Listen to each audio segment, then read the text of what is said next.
Raider Church, what's up? That was kind of pathetic. I'm not going to lie.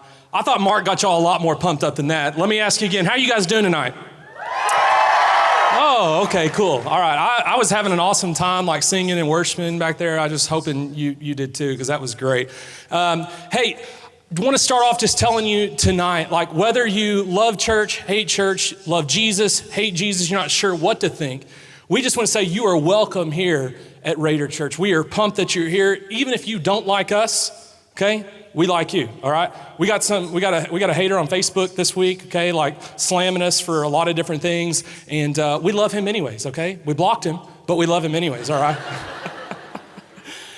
So you are welcome here. We are finishing up a series called Welcome Home, and we're pumped again that you're here. We believe this is a place, like we talked about last week, that can be a home away from home for a lot of us, and it needs to be that for a lot of us. Now, many of you, if you've been here, you've heard, okay, I've got a wife named Darby, I've got 3 kids, Levi, Coben, and Nixon. Now, Levi and Coben, my 8-year-old, my 5-year-old, They go to Cooper Elementary School. And so they're Cooper Pirates. And what Cooper has done this year, and maybe they've done it years past, but this is the first time we ever heard of it, is they're taking their varsity football team and they're letting like younger kids in the elementary schools, it's really cool, kind of adopt a football player from the varsity team. So there was a bunch of kids adopted, there was some left, and they were looking for some more people. And so my wife came to me and said, hey, what do you think? You pay some money, you get them like gift bags on the day of, you send them text messages and stuff like that, like my boys do. They get to text back and forth with the football player and like take them stuff, and it's really cool. They get free tickets to the season. And so we were telling the boys this, like Levi and Coben, like, okay, this is what it's gonna be. It's called Adopt a Pirate. And so we're gonna adopt one of the football players. Well, my son, like Levi, his eyes light up and he's just thinking this is the neatest thing in the world. And he's like, oh my gosh, you mean we get to text with this guy? And we get to go back and forth. And he just couldn't believe it. I mean, he was freaking out that he was getting to adopt a football player, like adopt a pirate. And so then the next question was, so Mom, when does he move in? We were like, what? Move in? And he's like, yeah, I mean, Coben and I, we've only got 2 beds in our room. Like, we're going to need to get another bed so he can come and sleep in the room with us and share the room with us. And we're like, oh, wait a second. No. Levi, he's got his own family. Like, he's not coming to live with us. Like, we're adopting him in the sense that we're going to kind of be there for him throughout the season, encourage him and bring him stuff and, cool things like that. He's like, oh man, I really wanted us to adopt, like have someone come in and move into our house with us. And we're like, well, we're praying about that. We're not sure, but we're kind of going through all this stuff. And he's like, okay, we're not going to adopt a pirate. Can we adopt a baby? And we're like, oh man. So we began to talk about how that is something that our family's praying about. And we're trying to decide what to do about that and when. We've got a baby, a 2-year-old in the house right now, but we are praying about that. And so we were kind of talking about that. And so, Levi, he loves his house. And so he wants other people to get to experience what he does. And he knows when we've talked about adopting kids before, he knows there are kids that don't have families, they don't have parents and don't have like the homes that he gets to have. And so it just makes him so sad when he thinks about other kids not having that home. And so he wants us to adopt a baby. And so we're having to even pray about that and talk about that more now. Like, God, are you speaking through Levi? Like, what's going on here? So we've been talking about that. Well, in the middle of this conversation, Coben, my 5-year-old, his kind of the wheels are turning in his eyes. You can kind of see it, like, what? So you can take a kid from one house and put him in another house. So he says, Mom, so if we adopt a pirate or if we adopt this baby or whatever, can I go live with my friend Luke? Like, can they adopt me? We're like, what? No. I mean, we've got one kid that's like wanting to bring more kids into our house. We've got another kid that's trying to get out of our house. So we're not sure what to do with that. But isn't that always true? Like when you're pumped about the house that you're in, you want other people to experience it, right? You want to invite other people over to your house. Well, the same thing is true in our spiritual life. When we're excited about Jesus, when we're pumped about Jesus, when we're pumped about his house, like coming together with other followers of Jesus, like coming together with the family of God and worshiping our Father together. We want other people to experience what we have. We've been adopted, right? That's what the Bible says about us. For followers of Jesus, we've been adopted into the family of God. And so we've been adopted so that God can use us to bring more people into the house, more people into his family. So if you got a Bible, I want you to follow along this story. This is Luke chapter 5. Luke chapter 5. One of the things we're going to see tonight is that a sign that you're proud of your house is that you want to invite other people into it. You want to invite other people over to your house.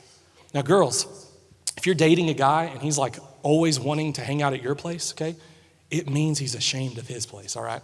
It means it's dirty, okay? It means he's got some dirty roommates or something, like he doesn't want you over at his house if he's always wanting to hang at your house, okay? But when you're proud of your house, when you're proud of your place, you want other people to come over. So let's check this story out. Luke chapter 5, starting in verse 27. Luke chapter 5, starting in verse 27. Later, as Jesus left the town, he saw a tax collector named Levi. Not my Levi, okay? This Levi's named after this guy, but this is a different Levi. So, named Levi, sitting at his tax collector's booth. Follow me and be my disciple, Jesus said to him. So check this out. So Levi got up, left everything, and followed him. He got up, he left everything, and followed him. So here's the first thing I kind of want you to see about what it looks like to come home. We've been talking about coming home to Jesus, making this place like our house, like our home away from home that we consistently come to, that we prioritize coming to. The first thing I want you to see about coming home is that when you come home, you've got to burn your old house. You've got to burn your old house. Some of you may be like, what, dude, what are you talking about? Okay, I'm going to explain this to you. But the first thing about coming home, like you're coming home to Jesus, you've made that decision maybe over the last couple of weeks. You're saying, hey, I'm going to go all in with Raider Church. I'm not going to have 1 foot out and 1 foot in. I'm going all in with this house. The first thing you got to do is burn your old house. You see, because when you come home, check this out. When you come home as you are. But you don't stay that way. You come home as you are. But when you come home, you're coming home to Jesus. You meet Jesus, and Jesus changes your life. Here in Luke chapter 5 in these verses, Jesus accepts Levi like right where he's at. Like he comes to him, he's a tax collector, which meant he was a thief. He was a traitor. In fact, tax collectors were like the lowest rung on the ladder to a Jew. Like they were the scum of the earth because they had basically really turned their back on their own and were collecting money for the Roman government, for this occupying government. They were collecting money and they would charge hand over fist. They would charge way more than they were required to charge so that they could make the money off of it. And so tax collectors, man, to a Jew, they were evil. They were scum. They were sinners. But Jesus comes to Levi, comes right up to him. He's sitting at his tax collector's booth in the midst of his sin, in the midst of his treachery. No other religious person was going to have anything to do with Levi. Jesus comes right to him in the midst of his sin. Like he's at his booth. Do you get this? Like he's in the middle of sinning, stealing from other people. Jesus comes to him in the midst of his sin and says, Levi, follow me. Levi didn't have to fix anything first. He didn't have to get anything right. He didn't have to have gone to church enough times or memorized these verses or said these prayers. Jesus just comes to him in the midst of his sin and says, Levi, follow me. Levi doesn't have to fix a thing. He came as he was. But when he came and he began to follow Jesus, everything changed. The Bible says he left everything and he followed Jesus. In other words, he left his old life and he began a new life. You see, when you come home as you are. You don't have to fix anything. You don't have to get anything right. Listen, if you're here tonight, if you've been addicted to drugs or alcohol, pornography, sex, whatever it is, whatever sin is in your life that you haven't been able to rid yourself of, you don't have to fix that before you come here. In fact, I pray that every week we've got people who are addicted to anything and everything. I hope we have people in this room that are struggling and can't figure things out and can't get it right, and because it means they felt welcome enough to come into this place. They can come as they are. You can come however you are, whatever your struggle, whatever your issue is. You come as you are. But when you come into the house and you meet Jesus, here's the great news. Jesus wants to give you a new life. And here's the best part. You don't have to do it on your own. Right? Jesus comes to Levi right in the midst of his sin and says, come follow me. In other words, he's right there. He's taking his hand and saying, come on, follow me. I'm right here with you. I've got you. And he helps him along the way. Levi wasn't left to his own. Jesus wasn't like, hey, Levi, I want you to follow me, but you got this on your own. Like, go, do the best you can. Peace. See you later, right? I mean, that's not what he does. Come follow me. And Levi comes with him. And so Jesus helps him to leave his old life, to burn his old house. And everything was different from that day forward with Levi. Everything was different. There's a Jewish idea or word picture of repentance. In other words, leaving, like what Levi does here. He leaves everything and he begins to follow Jesus. That turning of direction is called repentance in the Bible. And in the Jewish or the Old Testament idea of repentance was called burning the house and salting the field. Burning the house and salting the field. Some of you are like, what in the world does that mean? Well, here's what it means. You see, for someone to burn their house and salt their field meant they had nothing to go back to. They had no life to go back to. And so the Jewish idea or word picture behind repentance was that you would burn your house and salt your field. In other words, when you turned around, when you repented from your sin and you began to follow Jesus, or in the Old Testament, when you began to follow God, when you repented, you were burning your house, you were salting your field. There was nothing to go back to. There was nothing about your old life to go back to. Anything that had its pull on you towards your old life, it's gone. You're burning it, you're salting it. There's nothing to go back to. You might be thinking, well, how do I do that? Two ways. Number one, you've got to get extreme. If you're going to burn the house and salt the field, you're going to leave everything just like Levi did. You're going to burn your old house. You've got to get extreme. Jesus said if your right hand causes you to sin, cut it off. If your right eye causes you to sin, gouge it out. In other words, he was saying you got to deal with sin in extreme ways. You've got to get extreme. You've got to remove everything that would have its pull for you to come back to your old life. You've got to get rid of everything. Whatever your issue is, you've got to you've got to get rid of everything in your old life that would cause you to come back, that would tempt you to go back. You've got to get rid of everything. You've got to get extreme. For some of you guys, and I'm sure a lot of girls, one of those things is pornography. I'd be willing to bet that right now, 90% of the guys in this room struggle with pornography. I know because I was there. If you want to be done with pornography, you got to get extreme.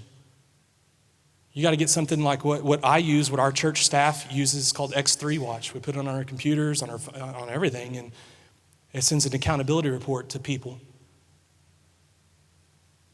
How about get X3 Watch on your laptop? Have one of the people on your report send it to your mom. I bet you stop. You don't want to get those calls from your mom. Son, what have you been looking at? No, you don't want that, all right? Put your mom, put your dad, put a close friend, put an accountability partner. For me, I've got Chris, our pastor at Experience Life, one of my best friends. I've got my wife, Darby. And so I know, like, if I go back to pornography, I know it's going to hurt my marriage. I'm going to be in trouble at home. And it's going to hurt my job. I'm going to be in trouble at work. And so there's no chance I'm going back. None. No chance. Burn the house, salt the field. Nothing to go back to. No pull on me, no temptation there. You've got to get extreme. On my phone, on my iPad, I have a code that my wife only knows that allows certain websites, and once she allows it, then I'm good from then on with that website. But basically almost every new website that I go to, I just got a restriction on there that she has to allow, and then from then on, I'm fine. But hey, there's no question. I'm never going back. Some of you may laugh and think, that's a little extreme. Yeah, you're darn right. It's extreme. I'm not going back. Maybe you are, but I'm not. You got to get extreme. And the second way, you got to burn the house and salt the field. If you want to do this, if you want to be done with your past, if you want to be done with the old life, you want to burn your house, you've got to get accountable. You need to be in a small group, maybe one of our life transformation groups. You can sign up on our website, raiderchurch.com. You need to get in a small group. You need some other guys, some other girls that can speak into your life, that can ask you the hard questions, that can be there for you and pray for you. You need another guy or girl that can ask you tough questions. And then won't judge you, won't condemn you, but will be there to encourage you and to pray for you. So you want to burn the old house? You got to get extreme. You need to get accountable. Because if you're going to follow Jesus, if you're coming home, part of coming home, even though you come as you are, you don't stay that way. You don't meet Jesus and continue in sin and continue in the old way. So that's the first thing or implication about coming home, is that you got to burn the old house. Here's the second one. Let's keep going. Luke chapter 5, verse 29. Later, check this out. Levi, so he leaves everything. He's following Jesus. And it says later, Levi held a banquet in his home with Jesus as the guest of honor. Many of Levi's fellow tax collectors and other guests also ate with him. A couple verses later, these religious types, these Pharisees, the supposed spiritual people, are getting all upset with Jesus because Levi is having all these tax collectors, remember, all these scum, all these sinners over to his house, and Jesus is there with them, hanging out with these sinners. I mean, how dare he, right? But you see, here's the second thing about coming home that was true about Levi, is that you've got to market your new house. You burn your old house, but then what we see here in Levi is he's throwing this banquet and Jesus is coming, and Jesus is the guest of honor. He's inviting all of his friends. He's marketing his new house, his new life. I mean, he has a banquet and Jesus is the guest of honor. In other words, he's saying, guys, come here, come look, come see this guy. He changed my life. He forgave me for everything I'd done before. He changed me. You've got to meet him. And Levi has it in his house.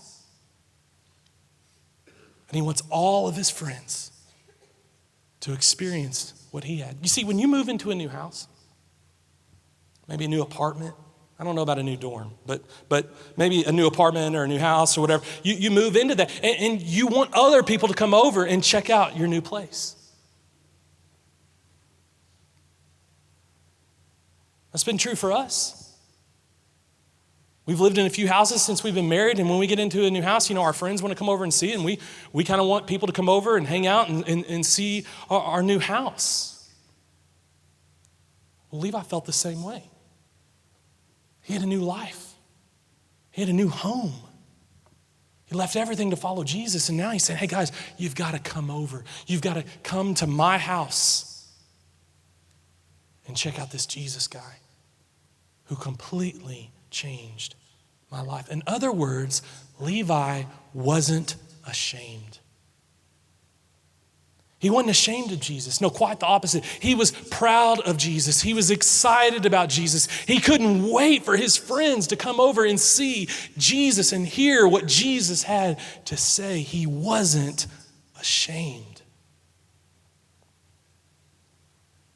He was marketing Jesus. He was putting Jesus on display in his life, saying, you've got to come check this guy out. You see, Levi was marketing his new house. He was excited. He was unashamed. Paul said in Romans 1, he said, I'm unashamed of the gospel because it's the power of God for salvation. He wasn't ashamed. Paul wasn't ashamed. Levi wasn't ashamed. What about you? Are you ashamed? Since you've met Jesus, have you been inviting other people to come along with you and come check out this Jesus guy who's radically changed your life? Or maybe you have been ashamed. You haven't really put Jesus on display as the guest of honor, like throwing a banquet for him. Jesus is the guest of honor. Has that been true of your life? You know, a year ago, my son, Levi, was going on a field trip. And him and all his friends were walking, and my wife, Darby, wanted to go on this field trip with him. He's still young and just kind of concerned and nervous about him taking a field trip. And so she went, and they're on this field trip, and he's kind of walking with all of his friends, and my wife, Darby's kind of walking along with him. Well, Levi, he's in first grade, little punk, turns to my wife and says, Mom, can you not walk with us? And she's like, excuse me? Like, what? I mean, we've never experienced this before, okay? So he's like, Mom, can you not walk with me? She's heartbroken. I mean, she comes home and tells me, she's like, Clayton, our son, he was ashamed of me, you know? And I'm like, oh, it's not that big of a deal. He's a boy, it's life. He's growing up, whatever. So then like a week later, they're walking into school. She's dropping them off. And they're walking in, and Darby says to Levi, Levi, can I hold your hand as we walk in? He says, no, thanks. Again, she's heartbroken. She comes home. She said she was about to cry, like there, in the moment. I'm like, what? It's not that big of a deal, So I go to Levi, right, behind the scenes. And I'm like, Levi, listen, dude, you can't do this anymore, okay? It's breaking your mom's heart. And then secondly, like, dude, you got to understand, your parents are super cool, right? I mean, you don't understand. Like, your parents, they're kind of a big deal, okay? So you need to hold your mom's hand. Like, you need to be okay with this, okay? So another couple of weeks passes by. Darby's going to volunteer in his class and read these books for everybody. And so she's sitting there, she's reading this book, and I mean, she's reading this book like a champ, all right? She's doing all the voices, okay? She's making it just awesome, okay? So she gets through reading this book, right? And one of the other kids in the class says, man, that was awesome. Whose mom is that? And Levi stands up and he goes, that's my mom. Well, Darby, in the middle of the class, starts crying. She couldn't believe it. Like that he stood up and recognized her like in front of all these people, okay? So she comes home and she's telling me, Clayton, she's telling me all about how Levi stood up and recognized him. I'm still like, kind of laughing like, oh my gosh, what's the big deal, So then it's probably this is all like in the period of a couple months, like another week or so passes and I'm there at his school for school lunch on Friday. And so we brought him lunch. We sit at this table, we're eating together and having a good time, whatever. And it's time for lunch to be over. And so he gets up and he goes and gets in this line to go back to his classroom, okay? So, I say goodbye to him and all this kind of stuff. I'm trying not to embarrass him. And so he gets in this line and I'm kind of cleaning up the trash. I'm going to throw it away. And he looks back at me and he's in his line, okay? Like with all of his friends, like in the middle of the lunchroom, okay? So there's, like 100 kids in there and they're going crazy. And so Levi's in this line and he yells at me. He says, Dad. And he waves. He says, bye, Dad. I love you. And I was like, oh gosh. He remembered me. He knows me, and he recognized, I was about to cry, like right there in the cafeteria. And so I got it, like I understood what it's like when your son stands up for you and acknowledges you in front of other people. Jesus said, if you acknowledge me before men, I'll acknowledge you one day before my Father in heaven. But if you disown me before men,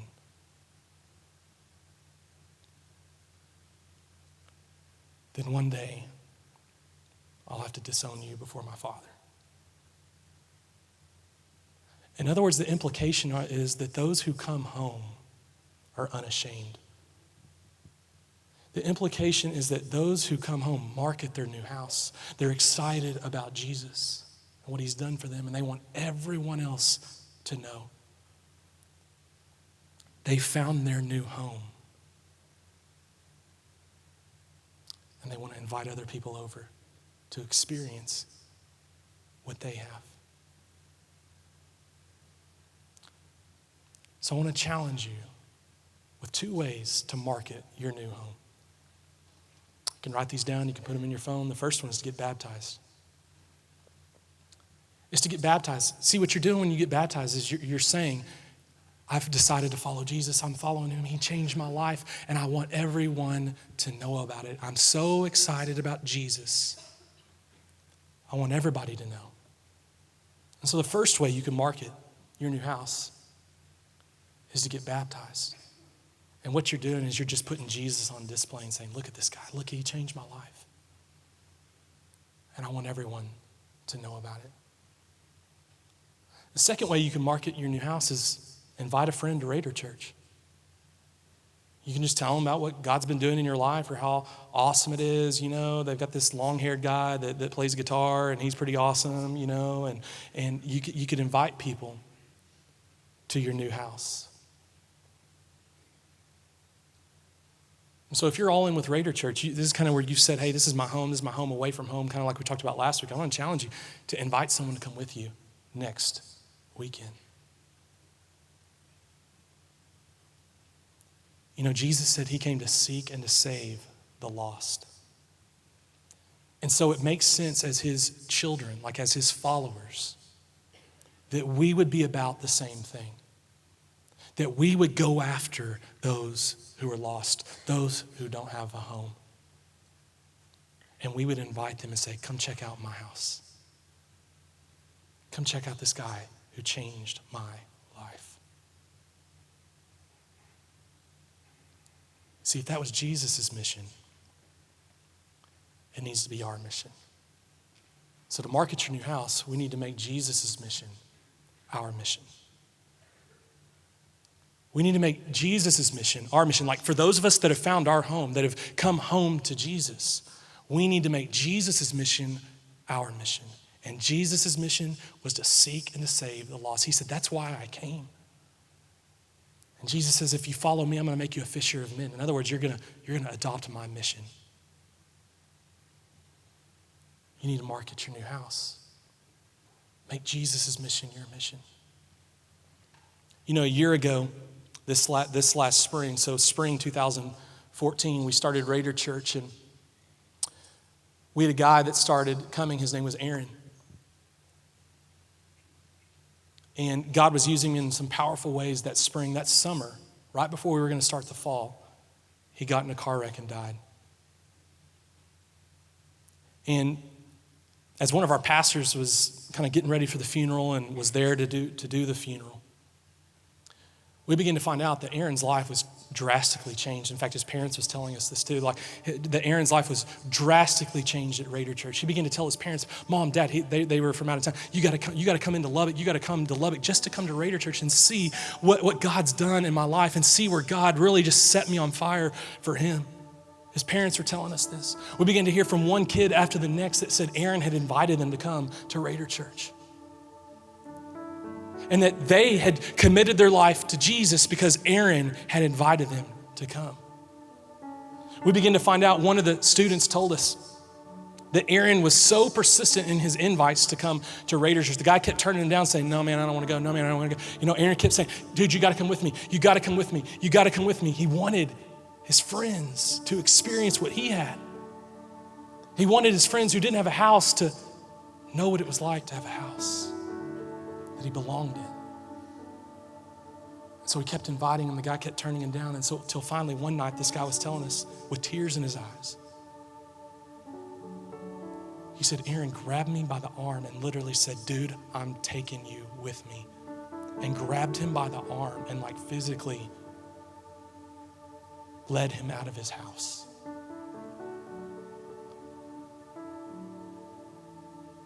And the kid was telling us, again, with tears in his eyes.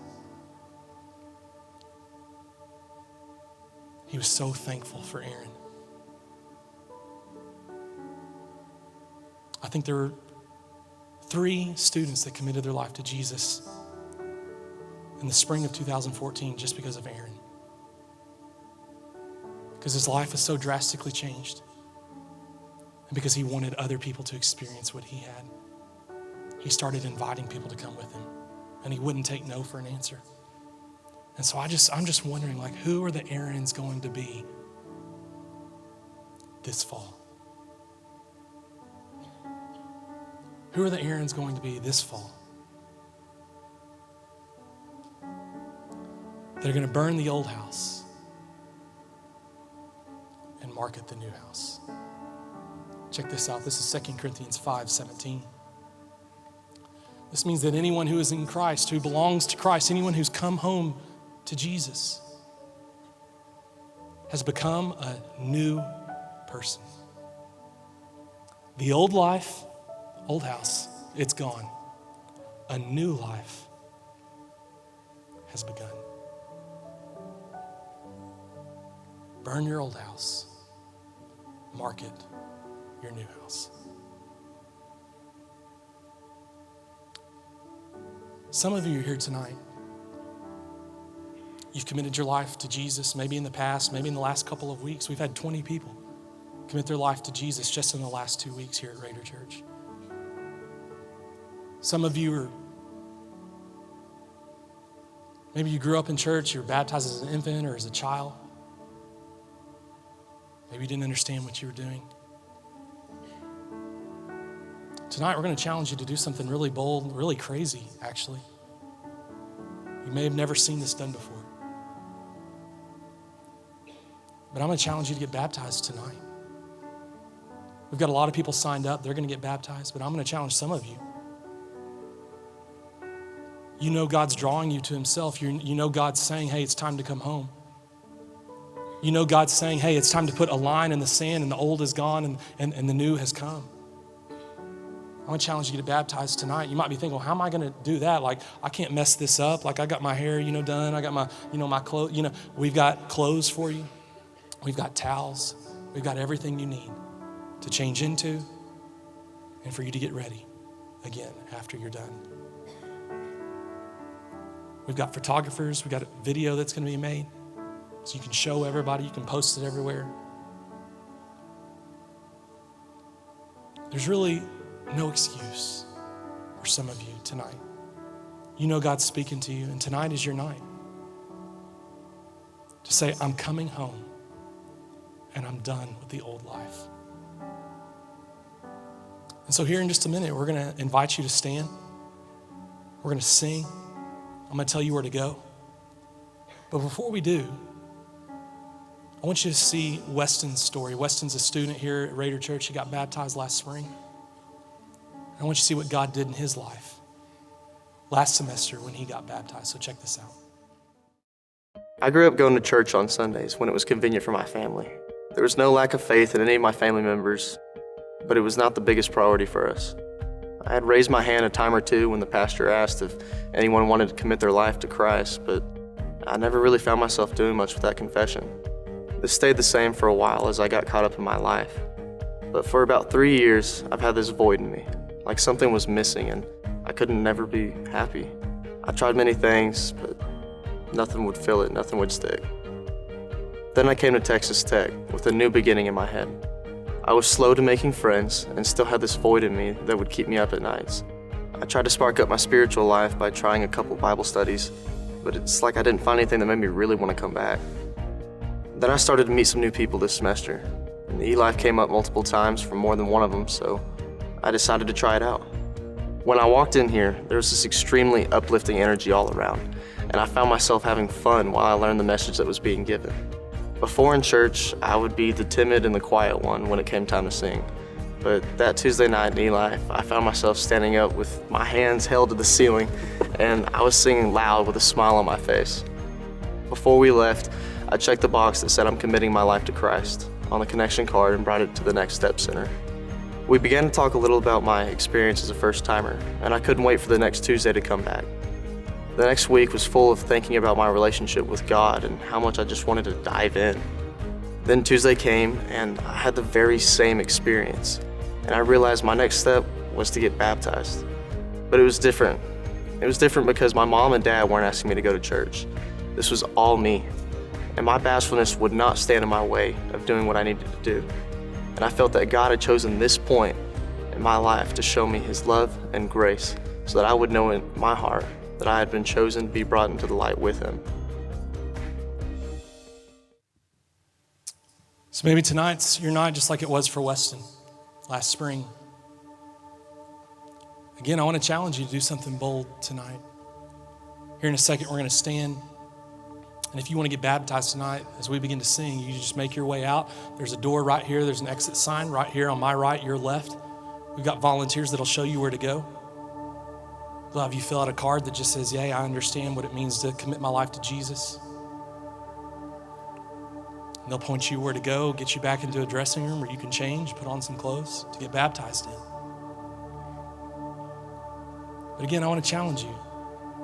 If you've come home to Jesus in the last couple of weeks, or maybe tonight you're saying, hey, I'm ready to come home. I'm ready to draw that line in the sand. God's speaking to you tonight. Tonight's your night. So I'm going to pray for some of you that God's speaking to you right now to have the courage to respond. And then we're going to stand and sing. God, I pray that tonight, God, many students would draw a line in the sand. Man, tonight's my night. I'm coming home to you, Jesus. The old's gone and the new has come. God, I pray that you would give every person in this room, God, boldness and courage to do in this moment what you're leading and guiding them to do. And God, we can't wait to see what you're going to do tonight. In Jesus' name, amen. Let's stand, everybody. If that's you tonight, I want to challenge you, make your way out of your row right now in this moment. Begin to head to the back. We'll have volunteers that'll point you where to go. So whether you're signed up or not, tonight's your night. Let's give these guys a hand as they're going. And again, if that's you, head right now. Don't wait. If God's speaking to you, then tonight's your night. It's time. It's time to draw that line in the sand. Say, I'm coming home tonight, Jesus. The old's gone, the new's come. A lot of people are moving. Let's continue to give them a hand. If that's you, you can go right now, whenever you're ready. Thanks for checking out one of our messages today. For more information about our church or to watch other messages, you can go to our website at experiencelifenow.com. Let us know if we can serve you in any way, and we hope to see you real soon.